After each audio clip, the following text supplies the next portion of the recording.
Hi everyone, this is Deepika. Welcome back. I hope कि आप सभी बहुत अच्छे होंगे। एक बार फिर से स्वागत है आपका मेरे इस यूट्यूब चैनल पर। और आज हम डिस्कस करेंगे एंटोनियो ग्राम्सी का concept of civil society and integral state. So integral state में दो इम्पॉर्टेंट कंपोनेंट है, एक है पॉलिटिकल सोसाइटी, एक है सिविल सोसाइटी।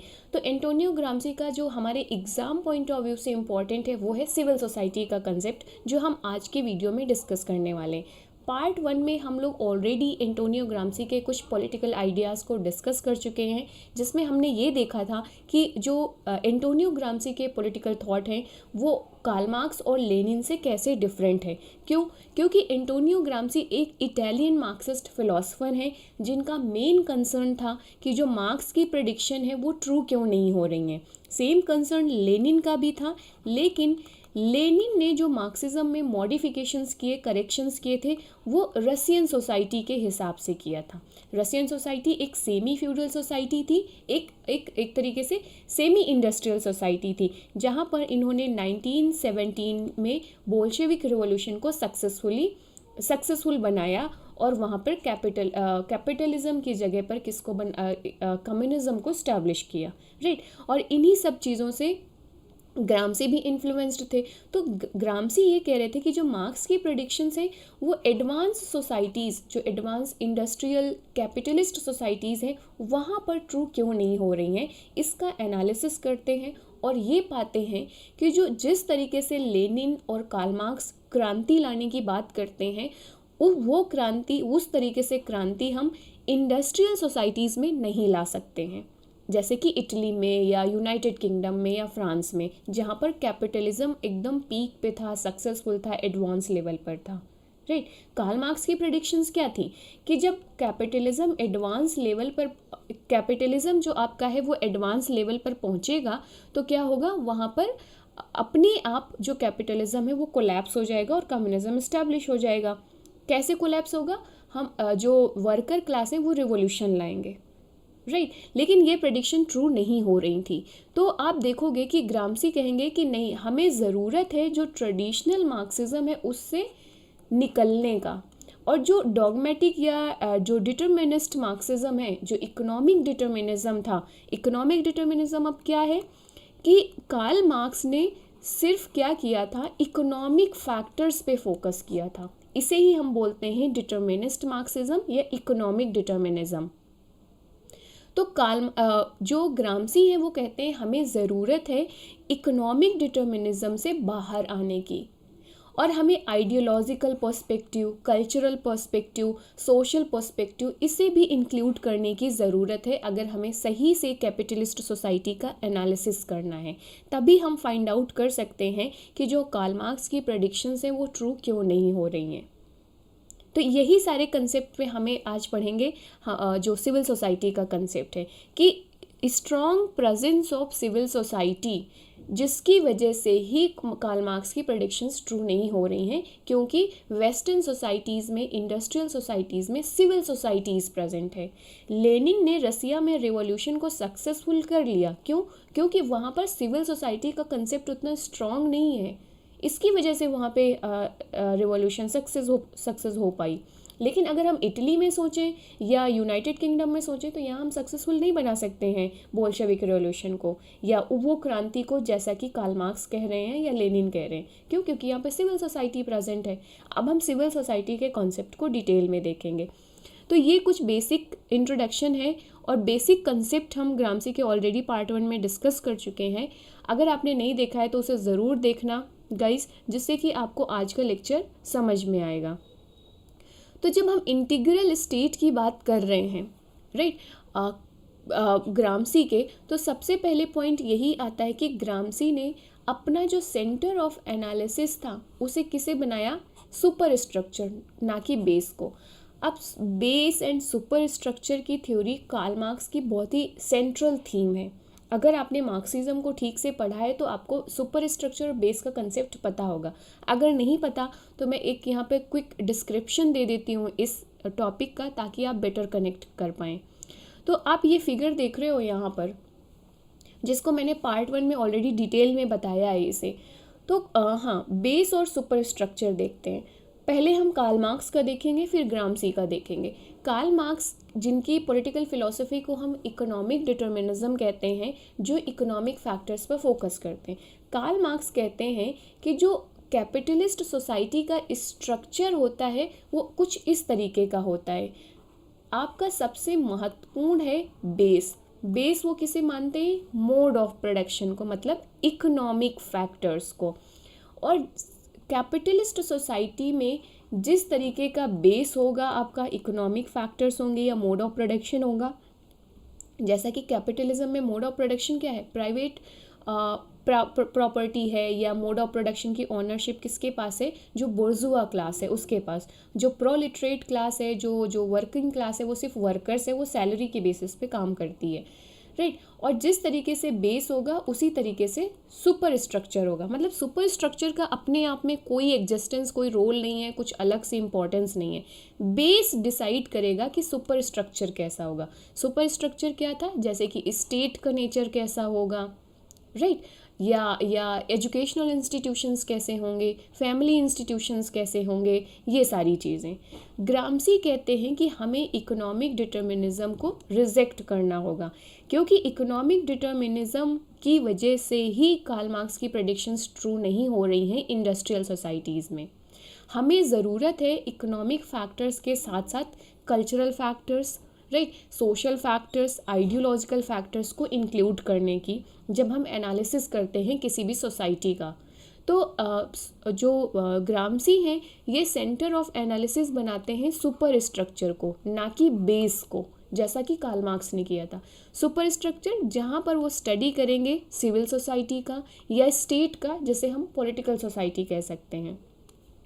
इन दोनों को मिलाकर ही सिविल सोसाइटी और पॉलिटिकल सोसाइटी से क्या बनता है? Integral state, right. तो जो ग्राम्सी हैं वो कहते हैं कि जो सिविल सोसाइटीज़ हैं ना, ये बहुत इम्पॉर्टेंट रोल प्ले करती हैं कि कैपिटलिस्ट सिस्टम मेंटेन रहे, स्ट्रॉन्ग रहे, बना रहे।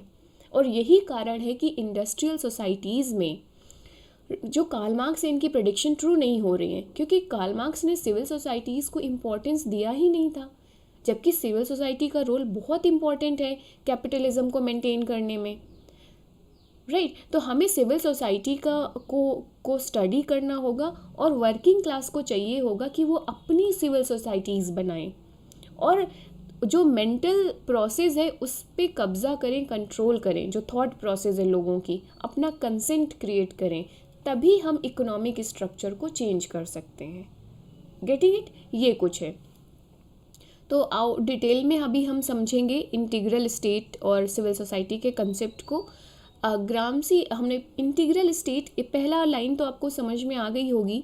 इंटीग्रल स्टेट में बेसिकली जो ग्राम्सी का जो मॉडल ऑफ स्टेट या सिविल सोसाइटी है वो थोड़ा जो ऑर्थोडॉक्स मार्क्सिज्म है वो डिफरेंट है कार्ल मार्क्स, हमने ये देख लिया, राइट।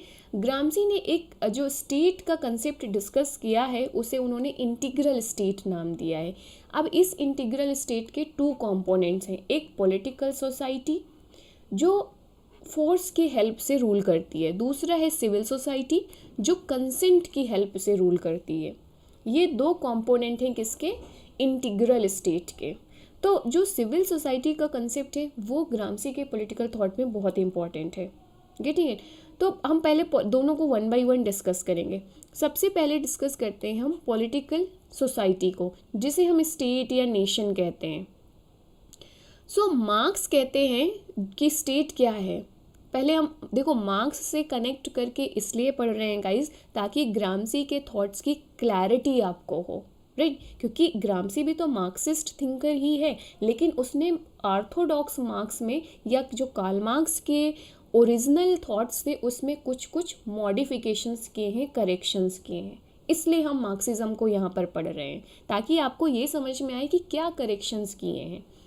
सो कार्ल मार्क्स ने क्या कहा था कि जो स्टेट है वो इंस्ट्रूमेंट ऑफ एक्सप्लॉयटेशन है। कार्ल मार्क्स ने यही कहा था ना कि जो स्टेट है this is the committee of the बुर्जुआ class, right. जो आपकी जो हैव्स क्लास है, जो कैपिटलिस्ट क्लास है, राइट, जो डोमिनेंट क्लास है, उसकी एक कमेटी है या उसके हाथ में एक इंस्ट्रूमेंट है जिसकी हेल्प से वर्किंग क्लास, जो हैव्स नॉट क्लास है, जो प्रोलेटरेट क्लास है, उसका एक्सप्लॉयटेशन किया जाता है। Getting it? State represent army, police या रिप्रेसिव एजेंसीज या इंस्टीट्यूशंस, बहुत सारी चीज़ें। ग्रामसी कहते हैं कि नहीं, मार्क्स यहाँ पर गलत है, जो ऑर्थोडॉक्स मार्क्सिज्म है ये यहाँ पर गलत है, क्योंकि जो स्टेट है ये सिर्फ रिप्रेसिव या इंस्ट्रूमेंट ऑफ एक्सप्लॉयटेशन नहीं है, जैसा कि कार्ल मार्क्स कह रहे हैं। Getting it? और फर्दर जो ग्रामसी हैं वो ये कह रहे हैं कि स्टेट एक आइडियोलॉजिकल ऑर्गेनाइजेशन भी है। आइडियोलॉजिकल ऑर्गेनाइजेशन कैसे? क्योंकि स्टेट अप का कंट्रोल होता है मीडिया पर, प्रेस पर, स्कूल पर, यूनिवर्सिटीज़ पर, और इन पर कंट्रोल करके ये जो डिफरेंट इंस्टीट्यूशंस हैं जैसे मीडिया, प्रेस, स्कूल, यूनिवर्सिटीज़, इन सब पर कंट्रोल करके स्टेट क्या करता है, एक पर्टिकुलर आइडियाज़ या सर्टेन टाइप्स ऑफ आइडियाज़ या नॉर्म्स को सोसाइटी में स्प्रेड करता है। कौन? स्टेट। और जो स्टेट के बेनिफिट के लिए होगा वही स्टेट, जैसे फॉर एग्जांपल आजकल आप देखोगे कि एक, जैसे हम नेशनलिज्म का कंसेप्ट देख लें, आजकल की जो गवर्नमेंट है वो नेशनलिज्म, राष्ट्रवाद के कंसेप्ट को बहुत ज़्यादा प्रमोट कर रही हैं, और इसके लिए वो इस्तेमाल करते हैं मीडिया का, प्रेस का, सोशल मीडिया का, स्कूल, यूनिवर्सिटीज़ का। Getting it? तो ग्रामसी कहते हैं कि स्टेट सिर्फ एक इंस्ट्रूमेंट ऑफ एक्सप्लॉयटेशन नहीं है, ये एक आइडियोलॉजिकल ऑर्गेनाइजेशन है। क्यों? क्योंकि कुछ इंस्टीट्यूशन की मदद से पर्टिकुलर ऑफ आइडियाज़ या नॉर्म्स को स्टेट स्प्रेड करता है, शेप करता है। दूसरी क्या चेंजेस बताए, करेक्शन क्या किया है ग्रामसी ने स्टेट के कंसेप्ट में? ग्रामसी कहते हैं कि स्टेट ना अभी कुछ वेलफेयर मेजर्स को अडॉप्ट कर लिया है, जो कल्याणकारी योजनाएं हैं, कल्याणकारी प्रोग्राम्स हैं जो, राइट, उनको अडॉप्ट कर लिया गया है स्टेट के द्वारा। तो जब स्टेट लोगों के वेलफेयर के लिए काम करता है तो क्या होगा, यहाँ पर ऐसी जगह पर लोग लेजिटिमेसी देते हैं स्टेट को। अगर आपको ये नहीं समझ में आ रहा है तो सिंपल सा एक स्कीम मैं यहाँ पर बताती हूँ। जैसे फॉर एग्जांपल हम इंडिया की बात करें, इंडिया में गवर्नमेंट ने एक वेलफेयर स्कीम बेटी बचाओ बेटी पढ़ाओ का नाम आपने सुना होगा। बेटी बचाओ बेटी पढ़ाओ एक स्कीम बहुत ज़्यादा पॉपुलर है। आई होप कि आप सभी इस स्कीम से अवेयर हैं। तो गवर्नमेंट ये क्या है, एक वेलफेयर मेजर है कि जिसमें फीमेल्स को टारगेट किया गया कि हम उन्हें एजुकेशन देंगे, मेडिकल फैसिलिटीज़ देंगे और भी बहुत सारे बेनिफिट्स दिए जाएंगे particular section of the population. वो पर्टिकुलर सेक्शन ऑफ पॉपुलेशन क्या है? Female population for example, right. तो अब ये क्या है, अब उस पर्टिकुलर जो सेक्शन ऑफ पॉपुलेशन है, जो फीमेल पॉपुलेशन है, उसे लगेगा कि भाई गवर्नमेंट तो हमारे फ़ायदे के लिए काम कर रही है। तो वो क्या कहेंगे कि गवर्नमेंट को क्या करेंगे, अपनी कंसेंट देंगे। अब वो कंसेंट किसी भी फॉर्म में हो सकता है, वो एनी काइंड ऑफ सपोर्ट हो सकता है। वो वोट दे सकते हैं गवर्नमेंट को ताकि वो फिर से वो गवर्नमेंट अथॉरिटी पे आ जाए, या गवर्नमेंट की अदर पॉलिसीज़ को सपोर्ट कर सकते हैं। फॉर एग्जांपल कि हाँ, ये गवर्नमेंट बहुत अच्छा काम कर रही है हमारे देश के लिए। तो लोगों ने क्या दे दी, कंसेंट दे दी ना कि भाई हाँ, आप रूल करिए हम पर, आप बहुत अच्छा काम कर रहे हैं, एक लेजिटिमेसी दे दी ना। तो ग्रामसी ये कह रहे हैं कि जो स्टेट है इसी तरीके के वेलफेयर मेजर्स को अडॉप्ट करता है लोगों में कंसेंट मैन्युफैक्चर करने के लिए। अब इन सारी डायमेंशन में कार्ल मार्क्स ने बात नहीं करी थी, ये ध्यान रखने वाली बात है। कार्ल मार्क्स सिर्फ क्या बात करते हैं, इकोनॉमिक फैक्टर्स पे, और ये सारे जो अदर फैक्टर्स पे बात करी थी ग्रामसी ने, क्योंकि ग्रामसी ने अपना centre of analysis super structure को बनाया था। और जब इस तरीके के ग्रामसी कह रहे हैं कि जब स्टेट एक एक्सप्लॉयटेशन का इंस्ट्रूमेंट अब रहा ही नहीं, एक रिप्रेसिव इंस्टीट्यूशन रहा ही नहीं, तो वर्कर क्लास अब क्यों करेगी रिवॉल्यूशन? वर्किंग क्लास अब रिवॉल्यूशन करेगी ही नहीं ना। सो यही कारण है कि कार्ल मार्क्स की प्रेडिक्शन कैपिटलिस्ट स्टेट में ट्रू नहीं हो रहे थे। अभी आपको कारण समझ में आ गया ये चीज़? देखो, बहुत कॉम्प्लेक्स नहीं है, इजी है, आपको बस एक स्टोरी के रूप में इसे समझना है। अगर आप बहुत ज़्यादा मतलब इसे टफ़ बनाओगे, कॉम्प्लेक्स बनाओगे तो ये आपको लगेगा, बट एक स्टोरी की तरह समझोगे कि हाँ ऐसा ऐसा हुआ था, तो आपको ये टफ़ नहीं लगेगा। तो स्टेट, अभी तक हमने ये समझा अकॉर्डिंग टू ग्रामसी कि state is no longer recognised as an agency of exploitation, right. अभी गवर्नमेंट ने डिफरेंट मेजर्स अडॉप्ट कर लिए हैं ताकि पीसफुली लोगों से हम कंसेंट बनाकर रूल करें, हमें फोर्स का इस्तेमाल ही ना करना पड़े, हमें वायलेंस का इस्तेमाल ही ना करना पड़े, हमें एक्सप्लॉयटेशन करना ही ना पड़े, हम तो लोगों में ऐसे ही कंसेंट जनरेट कर लें और हम रूल करते रहें, अपना डोमिनेंस इस्टेब्लिश किए रहें। Getting it? ये यहाँ तक हो गया आपका। तो अगर हम फर्दर मूव करें स्टेट के बारे में, तो अब यहाँ इसी जो ये कंसेंट बना रहे हैं इसी में ही इनका हेजेमनी का कॉन्सेप्ट आएगा, जिसे हम अलग से डिटेल में समझेंगे, राइट। यहाँ पे ये वर्ड आएगा बार बार, इसके लिए मैं बता दूँ आपको, हेजेमनी का मतलब होता है डोमिनेशन या लीडरशिप। ओके, सो ग्रामसी फर्दर आप कहेंगे जो गवर्नमेंट जो स्टेट का कंसेप्ट है उसे थोड़ा सा ब्रॉड मैनर पे समझते हैं। सिर्फ उन्होंने एक्सप्लॉयटेशन का इंस्ट्रूमेंट ही नहीं समझा इसे, गवर्नमेंट की अदर डायमेंशंस भी इंक्लूड की, तो ये एक ब्रॉडर सेंस हो गया। ग्रामसी फर्दर कहते हैं कि जो कैपिटलिस्ट स्टेट होते हैं ये कैसे रूल करते हैं, मतलब कैसे अपना डोमिनेंस इस्टेब्लिश किया हुआ है सोसाइटी में, तो ये रूल करते हैं फोर्स प्लस कंसेंट दोनों के साथ, जब जैसे ज़रूरत पड़ी। पहले ये कोशिश करते हैं, जो कैपिटलिस्ट स्टेट अपना डोमिनेंस इस्टेब्लिश किया है, रूल कर रहे हैं, तो पहले कैपिटलिस्ट स्टेट कोशिश करता है कि वो कंसेंट की हेल्प से रूल करता रहे। जब कंसेंट से रूल नहीं कर पाते तो क्या यूज़ करते हैं? फोर्स। अब यहीं पर आपको इंटीग्रल स्टेट का कंसेप्ट के लिए बहुत इंपॉर्टेंट लाइन है। ये फोर्स का यूज़ किया जाता है पॉलिटिकल सोसाइटी के द्वारा, जिसे हम स्टेट कहते हैं, जो फोर्स का इस्तेमाल करती है। बाकी जो सिविल सोसाइटी है वो कंसेंट मैन्युफैक्चर का काम करती है। तो आपने ये देखा यहाँ पर कि जो स्टेट है किस तरीके से सिविल सोसाइटी का यूज़ करके कंसेंट मैन्युफैक्चर कर रहा है अमंग दी पॉपुलेशंस, जो पॉपुलेशन है उसके बीच में, और रूल कर रहे हैं। जब अगर ये anyhow, for example anyhow civil society fail हो जाती है इस कंसेंट को मैन्युफैक्चर करने पे, एनी हाउ मान लीजिए फॉर एग्जांपल कोई घोटाला, जैसे अभी हम मॉडर्न टाइम पे अपनी इंडिया में समझें, सो कोई स्कैम हो जाता है, कोई घोटाला हो जाता है, या कोई बहुत बड़ा क्राइम हो गया, तो हम गवर्नमेंट के खिलाफ हो जाते हैं ना, तो वहाँ पर हमने अपना कंसेंट क्या किया? विड्रॉ कर लिया। फॉर एग्जांपल इंडिया में डीमोनेटाइजेशन किया गया था, राइट। डीमोनेटाइजेशन आपको याद है? तो डीमोनेटाइजेशन 2016 में जब हुआ तो जनता को बहुत ज़्यादा प्रॉब्लम्स हुई थी उसमें, जो कॉमन सिटीजन्स है, हमारी कॉमन पॉपुलेशन, राइट। तो वो क्या हुए थे, जब इतनी ज़्यादा ट्रबल्स हुई थी उन्हें, तो वो गवर्नमेंट के खिलाफ हो गए थे, गवर्नमेंट को क्रिटिसाइज़ किया था। तो यहाँ पर क्या हुआ? कंसेंट विड्रॉ कर लिया। तो सिविल सोसाइटी यहाँ पर कंसेंट को मेंटेन करने में फेल हो गई। तो अब स्टेट के पास क्या ऑप्शन बचता है? फोर्स का इस्तेमाल करो। फोर्स जो पॉलिटिकल सोसाइटी, मतलब जो स्टेट है, जैसे कि पुलिस हो गई आपकी, या डिफेंस फोर्सेस हो गई आपका, इनका इस्तेमाल करेगी गवर्नमेंट। तो ये क्या, ये फोर्स को रिप्रेजेंट करते हैं। पहले सिंपली तो कंसेंट के थ्रू रूल कर रहे हैं, अगर कंसेंट फेल हो जाता है तो फोर्स का इस्तेमाल करते हैं। ये सारी एनालिसिस आपको ऑर्थोडॉक्स मार्क्सिज्म में नहीं मिलेगी, जो कार्ल मार्क्स के ओरिजिनल थॉट्स थे।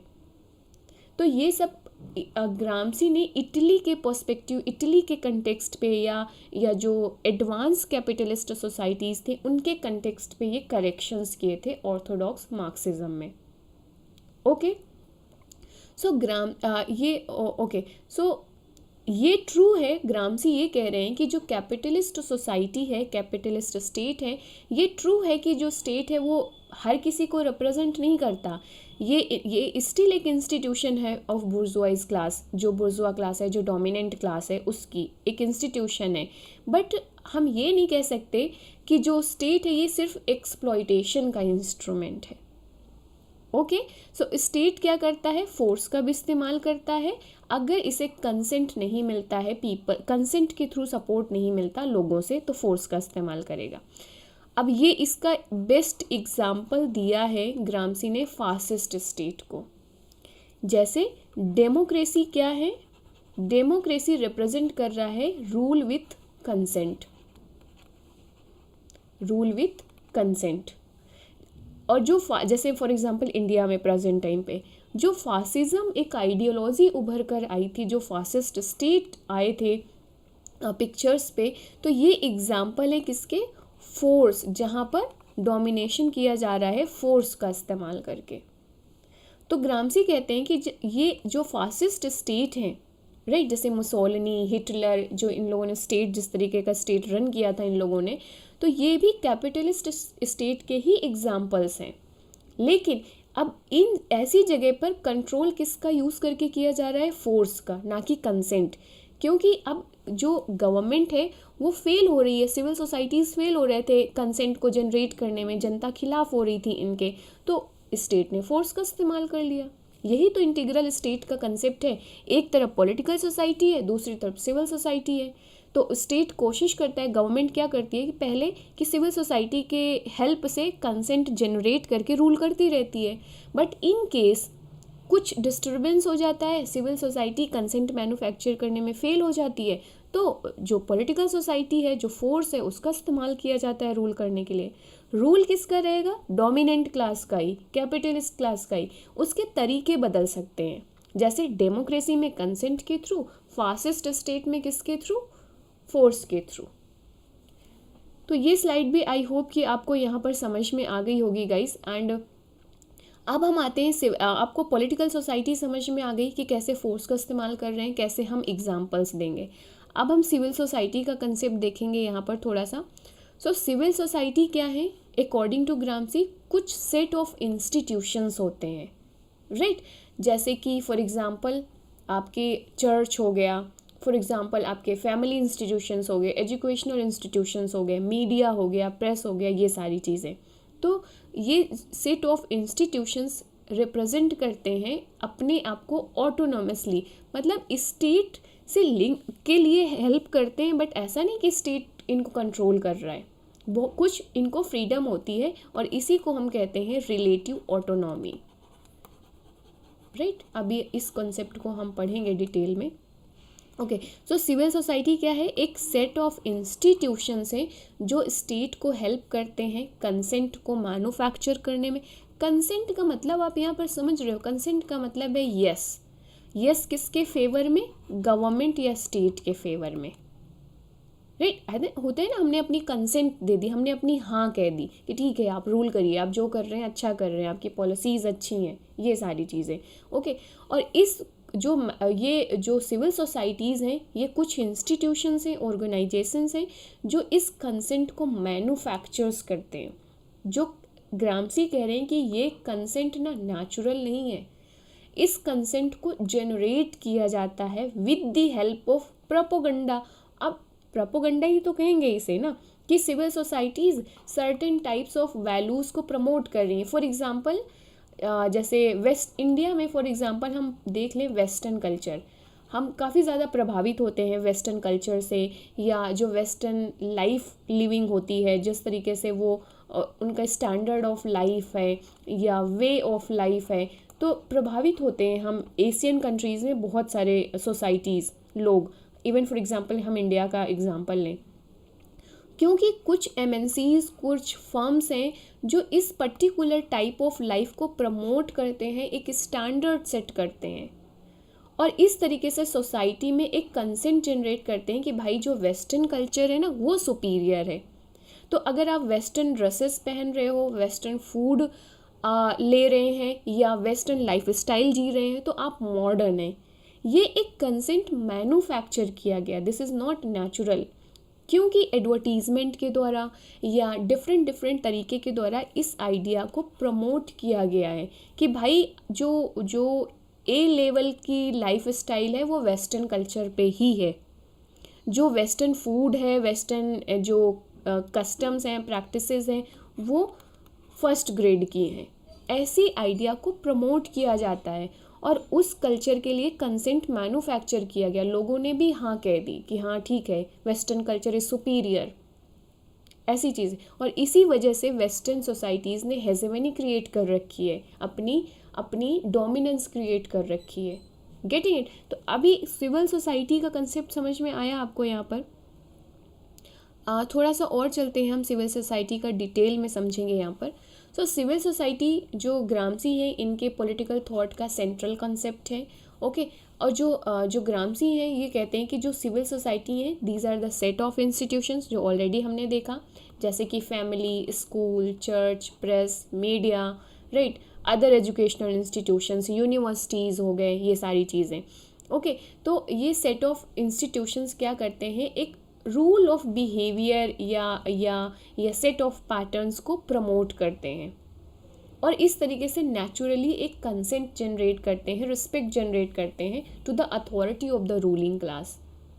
Okay so he believe that कि civil society was not developed in the feudal country.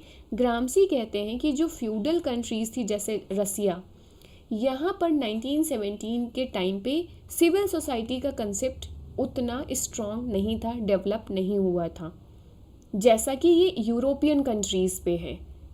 Okay और यही वजह है कि जो लेनिन है वो सक्सेसफुली बोल्शेविक रिवॉल्यूशन को यहाँ पर कंडक्ट करते हैं रसिया में। लेकिन अगर हम यही सेम चीज़ अप्लाई करें जो यूरोपियन कैपिटलिस्ट सोसाइटी है तो ये यहाँ पर सक्सेसफुल नहीं रहेगा। क्यों? क्योंकि यहाँ पर यूरोपियन कंट्रीज़ पे सिविल सोसाइटी का कंसेप्ट बहुत स्ट्रॉन्ग है, जो फैमिली, स्कूल, चर्च, प्रेस, ये बहुत ही स्ट्रॉन्गली आइडियाज़ को प्रमोट करते हैं, इनकी एक वैल्यू है सोसाइटीज़ में। ओके तो ग्रामसी ये कह रहे हैं कि अगर हमको कम्युनिज्म इस्टेब्लिश करना है, कार्ल मार्क्स का भी गोल यही था, पूरा मार्क्सिस्ट थॉट का गोल यही है कि हमें कम्युनिज्म इस्टेब्लिश करना है। तो ग्रामसी कहते हैं कि अगर हमें कम्युनिज्म इस्टेब्लिश करना है तो हमें आइडियोलॉजिकल एंड कल्चरल रिवॉल्यूशन लानी होगी पहले, जैसे हम पैसिव रिवॉल्यूशन कहते हैं, या अभी हम वॉर ऑफ पोजीशन भी इसे कहते हैं। अभी हम डिटेल में इस चीज़ को देखेंगे कि वॉर ऑफ पोजीशन क्या होता है। वॉर ऑफ पोजीशन जहाँ पर हम मेंटल या थॉट प्रोसेस को चेंज करेंगे, हम कल्चर को चेंज करेंगे, आइडियाज़ को चेंज करेंगे, ओपिनियंस को चेंज करेंगे। किस आधार पर चेंज करेंगे? कम्युनिस्ट वैल्यूज़ के आधार पर। अभी तक जो आइडियाज़, कल्चर या जो वैल्यूज़ प्रेजेंट हैं वो कैपिटलिज्म के पर बेस्ड हैं। तो ग्रामसी कहते हैं कि हमें पहले क्या करना होगा, हमें कम्युनिज्म के आधार पर आइडियाज़, कल्चर, वैल्यूज़, बिलीफ को प्रमोट करना होगा। और इसके लिए हम ये प्रमोट कैसे करेंगे? इसके लिए वर्कर्स को चाहिए कि वो अपनी सिविल सोसाइटीज़ खुद बनाएं, अपने इंटेलेक्चुअल्स खुद बनाएं। Getting it? तो ये कंसेप्ट समझ में आ रहा है आपको यहाँ पर। अब स्ट्रैटेजी ऑफ रिवॉल्यूशन, तो अब इसे हम डिटेल में देखेंगे कि हम सिविल सोसाइटी तो समझ लिया कि क्या होती है सिविल सोसाइटी, और सिविल सोसाइटी का काम क्या होता है। कंसेंट मैन्युफैक्चर करना ये काम होता है। सिविल सोसाइटी होती क्या है? कुछ ऑर्गेनाइजेशंस होते हैं और इनका काम होता है कंसेंट को मैन्युफैक्चर करना। कंसेंट मैन्युफैक्चर कैसे करते हैं? कुछ आइडियाज़ और वैल्यूज़ को प्रमोट करके। तो अब ग्रामसी की रेवोल्यूशन के कंसेप्ट को समझते हैं जो हम सिविल सोसाइटी के लिए करेंगे। तो ग्रामसी कहते हैं कि हमें क्या करना होगा? आइडियोलॉजिकल वॉर करना होगा, मतलब हमें कल्चरल वॉर करना होगा। हमें जो कल्चर है, जो आर्ट है, जो लिटरेचर है, जो फिलोसफिकल डिबेट्स हैं, वो किस पर बेस्ड बनानी होगी? कम्युनिज्म में। ओके एक हमें क्या क्रिएट करना होगा? न्यू मास कॉन्शियसनेस जनरेट करना होगा on the line of communism. Right तो हमें ज़रूरत है कि सिविल सोसाइटी पे पहले हम कब्जा करें। राइट और इसके लिए इन्होंने बात करी है जो ये स्ट्रैटेजी ऑफ रिवॉल्यूशन, तो 2 टाइप्स ऑफ रिवॉल्यूशंस दिए हैं इन्होंने यहाँ पर। ओके पहला है वॉर ऑफ पोजीशन, दूसरा है वॉर ऑफ जो मैन्यूवर है। तो war of position ideological revolution होगी। आइडियोलॉजिकल रिवॉल्यूशन मतलब against the civil society. Just a second, हाँ। सो वॉर ऑफ पोजीशन, तो जो ग्रामसी है वो कहते हैं कि जो इंडस्ट्रियलाइज्ड नेशंस हैं जैसे कि इटली, यूनाइटेड किंगडम या फॉर एग्जांपल फ्रांस, जो यूरोपियन कंट्रीज़ हैं, जो इंडस्ट्रियलाइज्ड नेशन है जहाँ पर कैपिटलिज्म अपने पीक पर है, वहाँ पर हम वो रिवॉल्यूशन नहीं ला सकते जिस तरीके से लेनिन और कार्ल मार्क्स बात करते हैं। हमें यहाँ पर आइडियोलॉजिकल रिवॉल्यूशन लाने की ज़रूरत है। हमें क्या ज़रूरत है, इस आइडियोलॉजिकल रिवॉल्यूशन किसके खिलाफ लाएंगे, सिविल सोसाइटी के खिलाफ में। तो यहाँ पर हमें एक काउंटर हेजेमनी जनरेट करने की ज़रूरत है। अब काउंटर हेजेमनी क्या है, सेट ऑफ वैल्यूज़ या बिलीफ जो कम्युनिज्म पर बेस्ड है। अभी हेजेमनी किसकी चल रही है, अभी डोमिनेंस किसकी चल रही है, कैपिटलिस्ट वैल्यूज़ की चल रही है। हमें क्या करना होगा, काउंटर हेजेमनी इस्टेब्लिश करनी होगी। काउंटर हेजेमनी मतलब वो वैल्यूज़ जो कम्युनिज्म पर बेस्ड होंगी। तो इस तरीके से जो कम्युनिज्म की लाइफ है ना, उसको हम स्टैंडर्ड सेट करेंगे कि सुपीरियर क्या है भाई, कम्युनिज्म सुपीरियर है। अभी तक क्या आइडिया चल रहा है सोसाइटी में कि कैपिटलिज्म सुपीरियर है, जो कैपिटलिस्ट वैल्यूज़ हैं वो सुपीरियर हैं। अब हमें क्या करना है, एक काउंटर हेजेमनी इस्टेब्लिश करनी है। हमें वर्कर्स की सिविल सोसाइटीज़ को जनरेट करना है जिससे कि हम ये प्रमोट कर पाएँ कि कम्युनिज्म, जो कम्युनिस्ट वैल्यूज़ हैं वो सुपीरियर हैं, ताकि लोग कम्युनिज्म के फेवर में अपना कंसेंट दे सकें कि हाँ भाई यस आप सुपीरियर हैं। तो आप जब कंसेंट जनरेट कर लिया, एक बार लोगों का थॉट प्रोसेस चेंज कर दिया, सोचने का तरीका चेंज कर दिया, राइट, आइडियाज़ चेंज कर दिए कम्युनिज्म के फेवर में, तो फिर ये जो वॉर ऑफ मैन्योर है इसको करना आसान हो जाएगा। अब ये क्या है, जब हम डायरेक्ट एक्शंस लेते हैं अगेंस्ट द स्टेट, मतलब डायरेक्ट अटैक कर रहे हैं, मिलिट्री एक्शंस ले रहे हैं, हम वेपन्स का इस्तेमाल कर रहे हैं, हम वॉर कर रहे हैं फॉर एग्ज़ाम्पल, तो तभी हम यहाँ पर सक्सेस हो सकते हैं। रसिया में क्या है, सिविल सोसाइटीज़ तो थी नहीं, जो बोल्शेविक रिवॉल्यूशन हुई थी 1917 में लेनिन के द्वारा, तो या फॉर एग्ज़ाम्पल माओ के द्वारा जो चाइना में रिवॉल्यूशन किया गया, तो जो वहाँ पर क्या था, सिविल सोसाइटीज़ का कंसेप्ट तो स्ट्रॉन्ग था नहीं, तो हमें वॉर ऑफ पोजीशन की ज़रूरत ही नहीं पड़ी वहाँ पर। ग्रामसी के अकॉर्डिंग हम सीधे कहाँ पे गए, डायरेक्ट एक्शन पे गए। लेकिन जो ग्रामसी हैं वो कह रहे हैं कि इंडस्ट्रियलाइज्ड सोसाइटीज़ में सिविल सोसाइटीज़ का कंसेप्ट प्रेजेंट है, बहुत ही स्ट्रांगली प्रेजेंट है। तो हमें पहले क्या ज़रूरत होगी, वॉर ऑफ पोजीशन की, आइडियोलॉजिकल रिवॉल्यूशन की, इसके बाद ही हम डायरेक्ट एक्शन ले सकते हैं। तो ये कंसेप्ट, ये डिफरेंस समझ में आया आपको यहाँ पर कि वॉर ऑफ पोजीशन क्या होता है सिविल सोसाइटी के खिलाफ। ओके, अब हम ये वॉर ऑफ पोजीशन को सक्सेसफुल कैसे बनाएंगे, हम सिविल सोसाइटी या काउंटर हेजेमनी कैसे इस्टेब्लिश करेंगे। काउंटर हेजेमनी का मतलब समझ रहे हो ना, डोमिनेंस किसकी होगी, कम्युनिस्ट वैल्यूज़ की, और हेजेमनी का मतलब सिंपली क्या है, किसकी डोमिनेंस है, जो आपका कैपिटलिस्ट वैल्यूज़ हैं उसकी।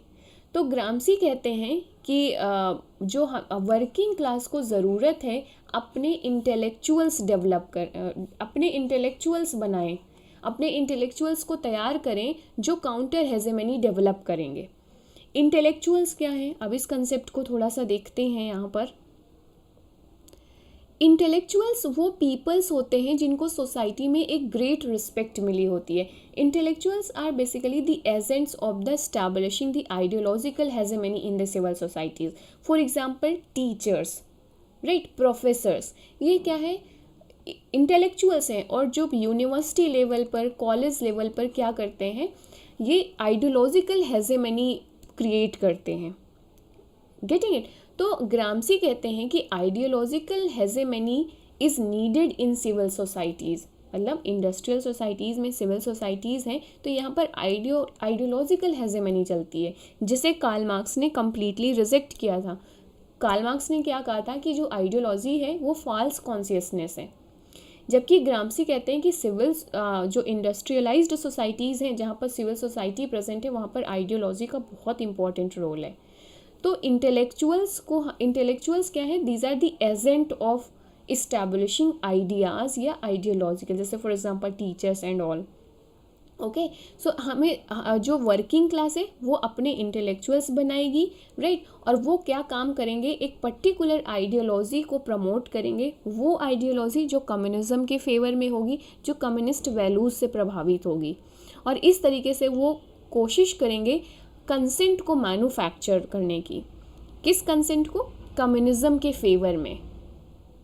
ओके, ग्रामसी कहते हैं कि कैपिटलिस्ट जो हैं उन्होंने ना अपनी हेजेमनी कैसे कर रखी है, मतलब हेजेमनी अपना कंट्रोल कैसे कर रखा है हर चीज़ों पर, अपना डोमिनेंस कैसे इस्टेब्लिश कर रखा है।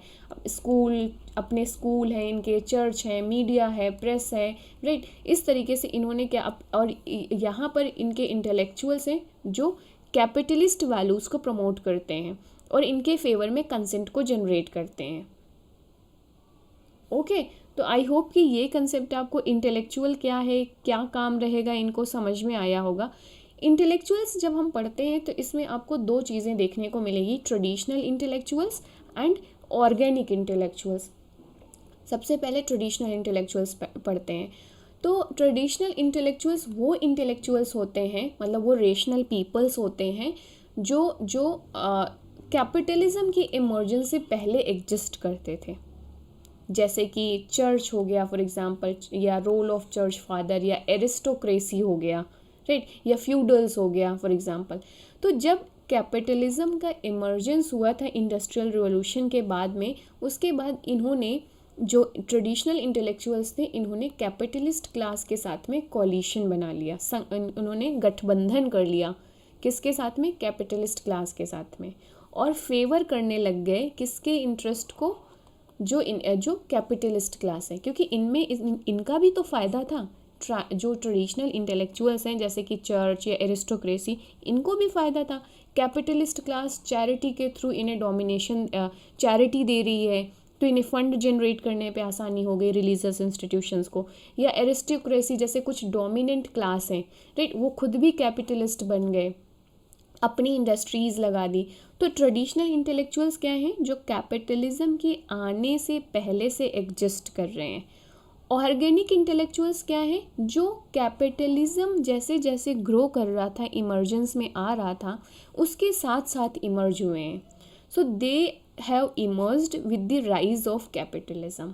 जैसे फॉर एग्जांपल, और ऑर्गेनिक इंटेलेक्चुअल्स के एग्जांपल अगर हम देखें तो क्या है? जैसे फॉर एग्जांपल मैनेजर्स, सुपरवाइजर्स या पब्लिक सर्वेंट्स, राइट। भाई कैपिटलिज्म जब इमर्जेंस में आया, इंडस्ट्रीज़ लगी, बड़े बड़े फर्म्स लगे, तो वहाँ पर मैनेजर्स की ज़रूरत होने लगी, सुपरवाइजर्स की ज़रूरत होने लगी। ये सब बहुत पावरफुल पोजीशंस थी, राइट। ये इनके कहने पे क्या होते थे, लोगों का ब्रेन वॉश कर सकते थे, मेंटल रेवोल्यूशन ला सकते थे ये लोग, राइट। थॉट प्रोसेस लोगों का चेंज कर सकते थे। तो इन मैनेजर्स, सुपरवाइजर्स, इन पब्लिक सर्वेंट्स, इन सब ने क्या किया? कैपिटलिस्ट इकोनॉमी के हिसाब से वैल्यूज़ को प्रमोट किया। जैसे आप इसे एडवर्टीजमेंट कर सकते हो, राइट, बहुत सारे तरीके थे। जैसे फॉर एग्जांपल इंडिया में जब ब्रिटिश रूल था तो एक कुछ intellectuals class, organic intellectual class उभर कर आए थे with the rise of British rule, जैसे कि जमींदार, सिविल सोसाइटीज़। और इन लोगों ने बहुत ज़्यादा हेल्प करी थी ब्रिटिश रूल को यहाँ पर मेंटेन करने में इंडिया में। भाई बिना जमींदार की हेल्प से या बिना सिविल सोसाइटी जो सर्वेंट्स थे, जो इनकी हेल्प से कैसे ब्रिटिशर्स रूल कर सकते थे इंडिया में? इन लोगों ने हेल्प किया था ना एक्सप्लॉयटेशन को करने में, टैक्सेस को कलेक्ट करने पे, जो ब्रिटिश गवर्नमेंट के रूल्स एंड रेगुलेशंस थे, नॉर्म्स थे, उनको एग्जीक्यूट करने में। Getting it? इसी तरीके से ऑर्गेनिक इंटेलेक्चुअल्स कैपिटलिज्म के राइज होने के साथ साथ में आते हैं, जैसे मैनेजर, सुपरवाइजर, पब्लिक सर्वेंट्स, और ये सपोर्ट करते हैं सर्टेन काइंड ऑफ वैल्यूज़ को, जिसकी हेल्प से कैपिटलिस्ट क्लास क्या कर रही है? अपना डोमिनेंस इस्टेब्लिश किया हुआ है सोसाइटी में। तो ये था आपका ऑर्गेनिक इंटेलेक्चुअल का कंसेप्ट। तो आई होप कि अभी आपको सिविल सोसाइटी का कंसेप्ट यहाँ पर समझ में आ गया होगा। Okay, so civil society, integral state, intellectual का कंसेप्ट आपको समझ में आया। यहाँ पर कोई डाउट हो तो नीचे कमेंट कर सकते हो।